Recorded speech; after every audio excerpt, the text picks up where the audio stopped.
Where is our summer gone? I'm heading out into the wilderness of the central Western Highlands this time with a friend. And it proves to be a cold, wet and windy few days. Not the usual conditions I choose to head out in. Despite the weather, we do get some fairly fleeting periods of glorious sunshine, affording us some clear, crisp views of an area of Scotland neither of us are familiar with, as well as testing our packrafting skills in less than ideal conditions on one of Scotland's biggest lochs. I'm Feargus, and this is the middle of nowhere.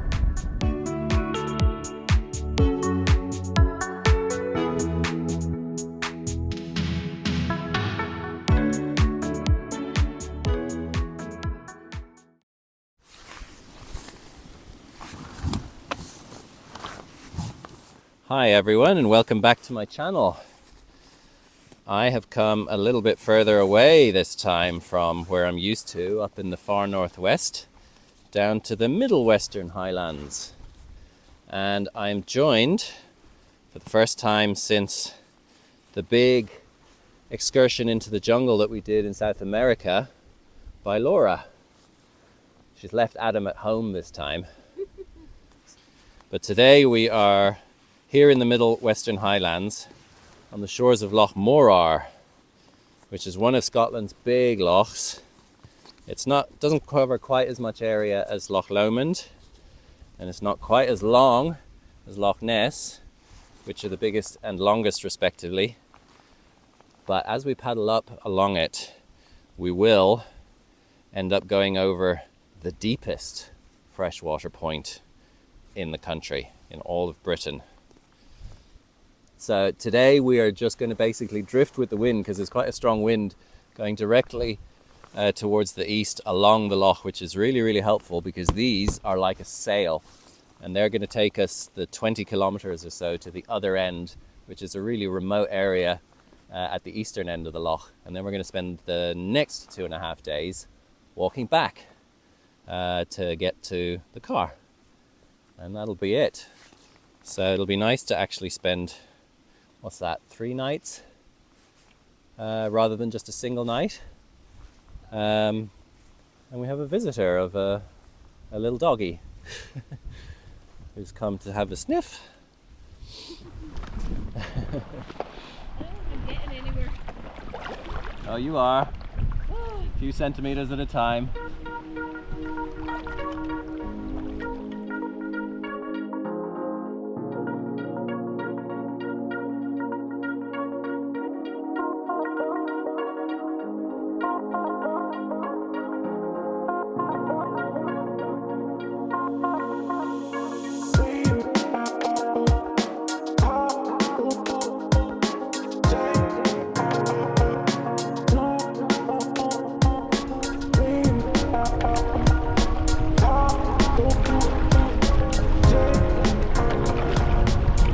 In a stretch right now where there's nothing to break the flow of the wind over the surface of the water for quite a long way. And when the wind is blowing over the surface, what starts out as ripples, bigger, bigger, bigger, join forces, become big waves. It's what you call the fetch, the distance that the wind has to travel up the waves. So you got to watch what's coming up behind you to avoid getting swamped by these whitecaps.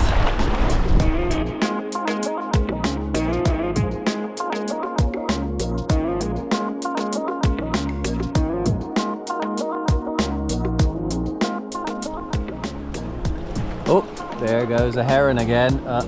Yeah. We keep scaring herons, but they fly off much quicker than I'm able to get the camera out.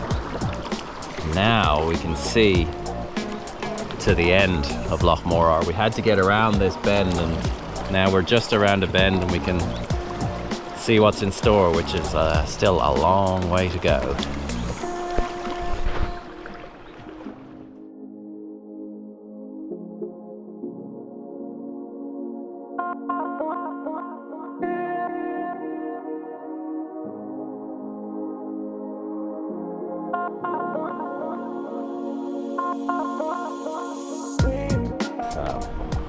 Just out there, beyond Laura, is the deepest part of Loch Morar. And that is the deepest point of any loch in the whole of Scotland, the whole of Britain for that matter. Who knows what lurks down there? The contour lines on the map go down below 300 meters below the surface of the water, and that is much deeper than pretty much anywhere in the sea around the coast of the country. So it's kind of weird to think that the shoreline is just sloping down and down and down so steeply to a point which is going to be at least as far below the surface as those mountains are above it. Spooky.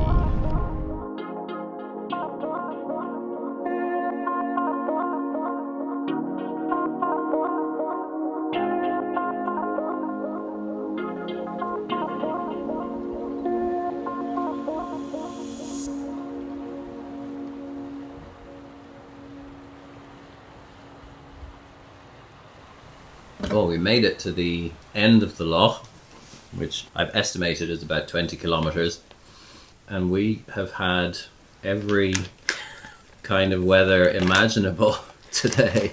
Oh my god. We've had beautiful sunshine. Yeah, that reminds you that it is summer up here in Scotland, and then it can change in a flash to torrential downpour, hailstones, insane winds, gale force winds. It's dark. Yeah, it's miserable. It's like it's not inviting, and you just are like, get me out of here. Yeah.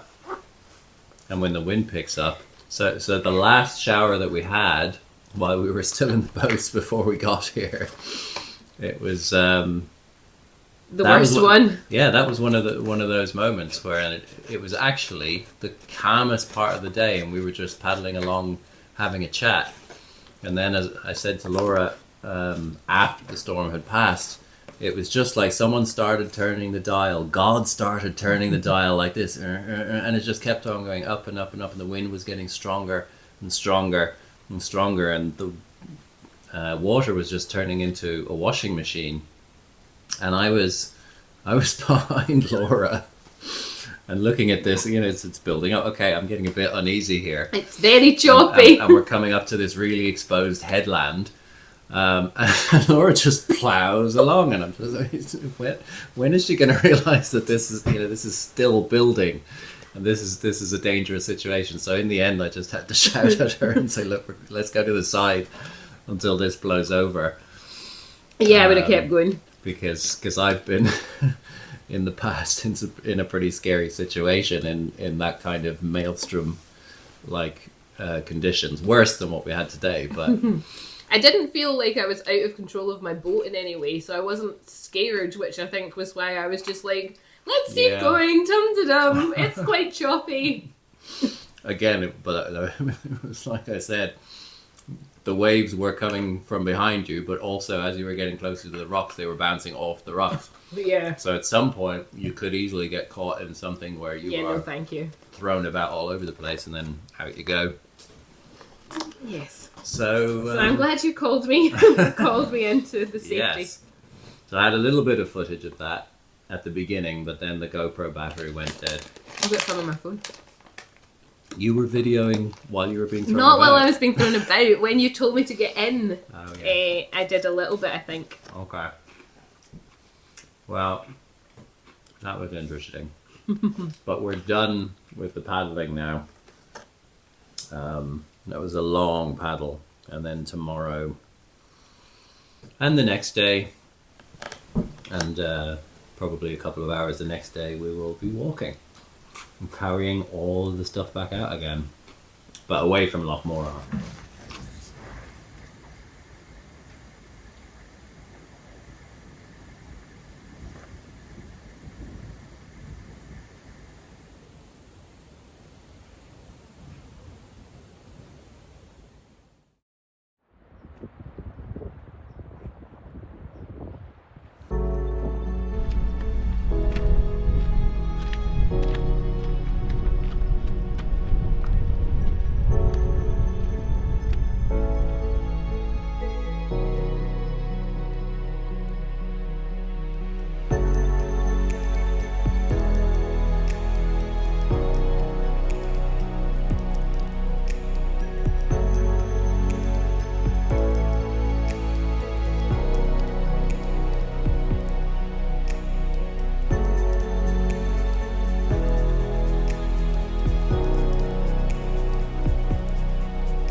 I took a wrong turn.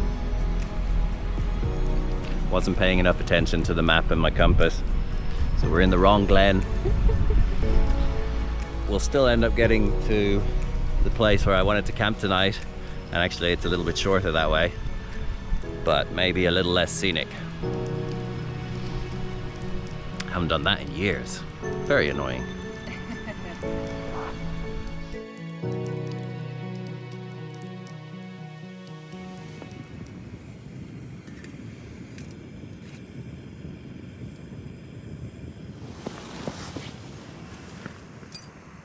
That was a long day.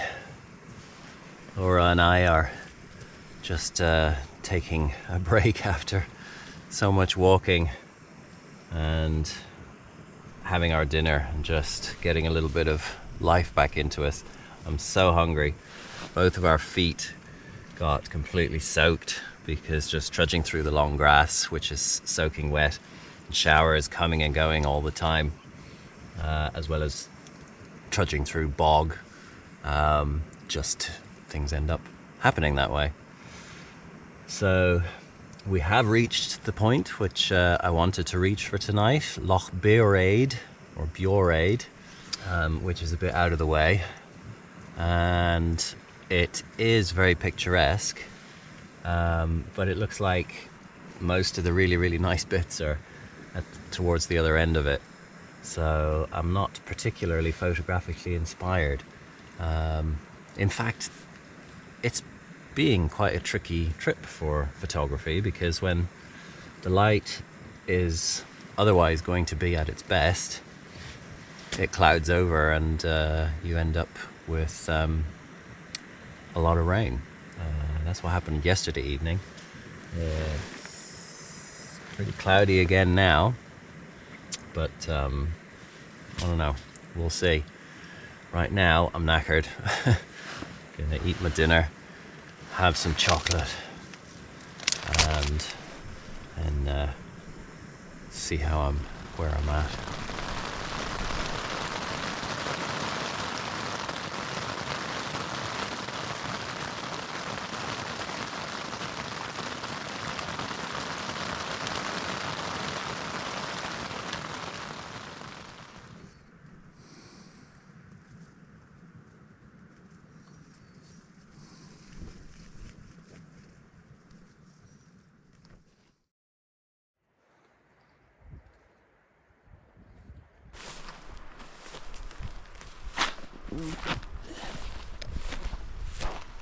Morning. How are you doing? Don't look at my tent because it's so lumpy and I just slept here anyway. Yeah, mine too. There's no way to avoid it. My wet patch. Did you sleep okay? Okay. Okay. It took me ages to get to sleep. I already got up and had to put on my wet socks and my wet shoes and my wet trousers. And now I'm like, why am I hanging them up to dry? There's absolutely no point. Yeah, there's no point anymore.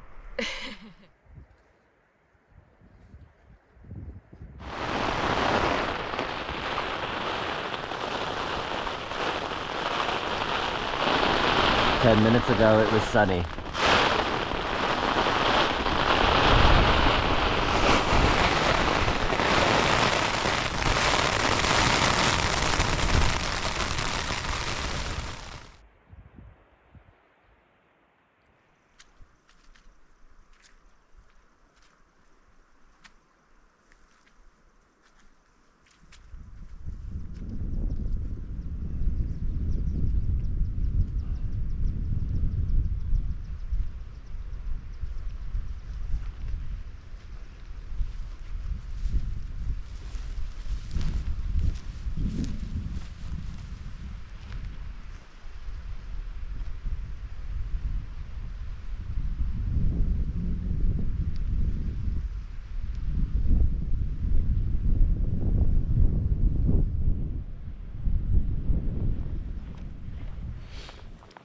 So we've come to the top of this hill and it's lovely.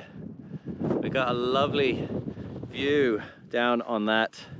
I mean, I wasn't that impressed looking at Loch Beoraid from the shore, but from here it just looks awesome, especially towards the far end with the mountains coming down the sides. It's just cool.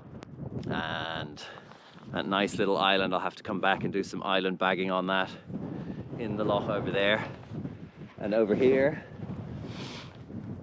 we can see the Coolins on Skye. Off in the distance to the north is the island Egg out in the sea across there, and I think over there behind Laura is the Isle of Mull, I think. And then now we're looking down on about the halfway point along Loch Morar, where we were paddling up along a couple of days ago. And we have to go over there. So down a little bit, then up to our highest point of the day over that hill, and then down into a glen on the other side. I've realized, easy peasy. I've realized after yesterday, which was quite a struggle, we're not going to make it all the way back to Mallaig by lunchtime tomorrow for a train. So we're going to come out a little bit sooner. Beesdale, yeah.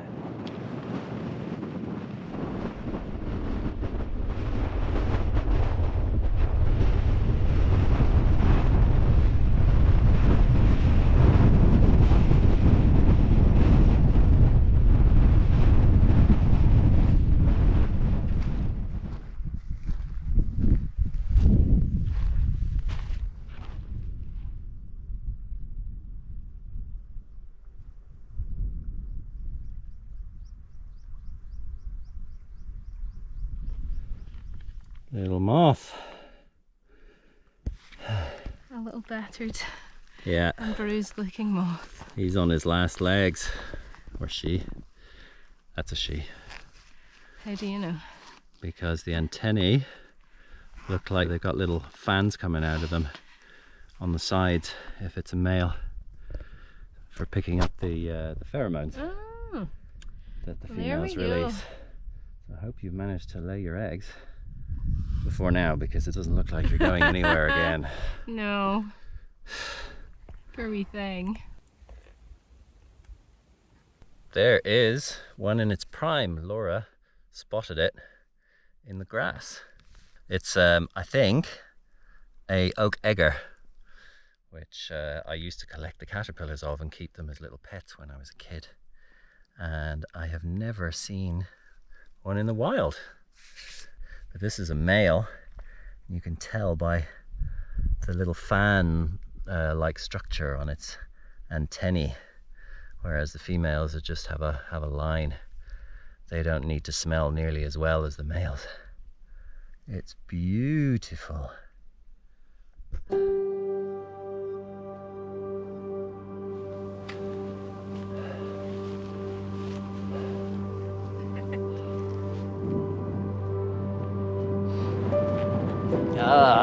Okay. There's the sea. And there's our car. Way over there. It's windy.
Came back with a vengeance in the night.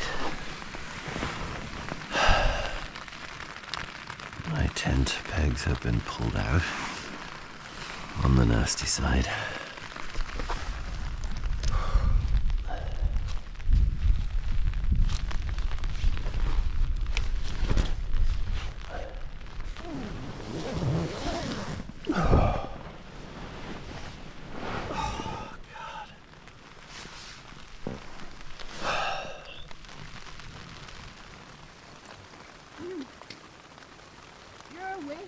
Fergus? I am awake. I had to get up a little while ago and put my pegs back in. Oh no! Just on one side. Things are a bit wet on that side. Yeah. It's the opposite side. You're in front Morning. Thank you. of the Yeah, me too.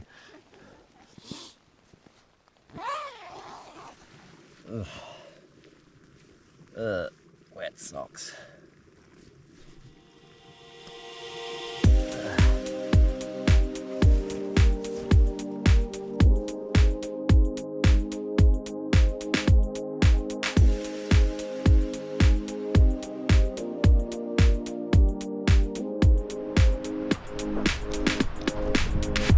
Glen Beesdale. You will never find a more wretched hive of scum and villainy. No, but seriously, that's our way down. Our way out of here.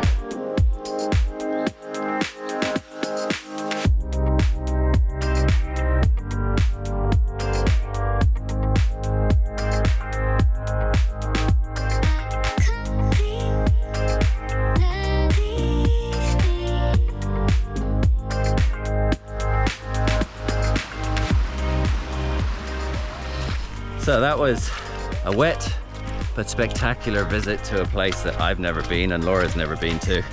And now it's time to go home. So if you haven't subscribed yet, please do. I'm starting to approach 1,000 now, which is a big number if you're making YouTube videos. So I'm hoping to get there in not the too distant future. I'd also like to point you in the direction of my new website. So if you're interested in my photography, have a look at that. There's a link down in the description below this video. And before I go, while I'm talking about subscribers, I'd also like to say thank you to a whole load of people. I've recently got a load of new subscribers and of course, the ones that have been with me from early on. So I hope you all have a lovely 10 to 12 days or so. In the meantime, enjoy the summer. Hopefully, the summer will come back here in Scotland. And look, here is the infrastructure of civilization. Come and pick us up. Oh, and if you haven't seen it, watch the jungle video. I think it's the most exciting one on here. Agreed. It features her as well. See you later.